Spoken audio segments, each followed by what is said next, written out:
In the book Winky, written by Clifford Chase, which is a political fiction, Winky is a teddy bear that is given life, speech, and freedom. He transforms genders from a she to a he in the book. He first starts off as a she called Marie. He is owned by Ruth, his first owner, in which he only has consciousness and feeling. He is then passed down to Clifford, who then calls him Winky, and is when he changes genders to a he. And from this, he still only has consciousness and feeling.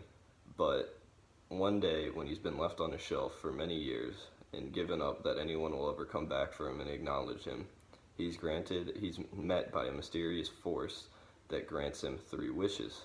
One of his wishes is to be free so that he can wander the world and do as he pleases.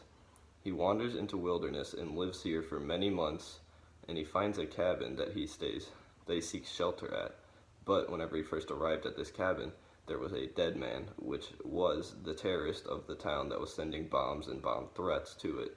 He is then met by the police, in which he is then accused of being that terrorist. He goes to court, and in the justice system, the book makes a mockery of it, of how witnesses can completely lie and screw over somebody's life.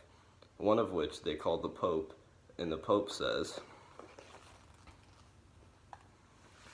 "Your Holiness," said the prosecutor, having first knelt and kissed the scarlet of his robe, "please tell us how the defendant's crimes against the Holy Faith." The Pope smiled deferentially. He holds true as the false doctrine taught by some, that the sun is the center of the world and immovable, and that the earth is not the center and moves around. There was a murmur among the spectators. The Pope smiled again, almost apologetically.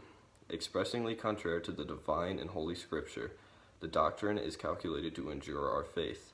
The prosecutor pressed one hand to his heart. "Our faith."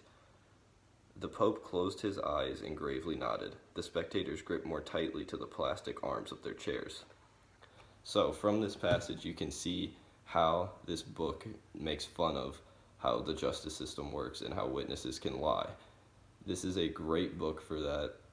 It explains it very well. It keeps you engaged to Winky's story and see how he uses his other's wishes.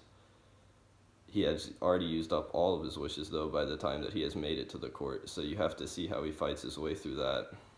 This book was good overall, and I recommend it to anyone who is interested in nonfiction and about a bear getting falsely imprisoned.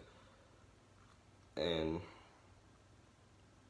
that's about it. So if there's any questions, please raise your hand now. Thank you.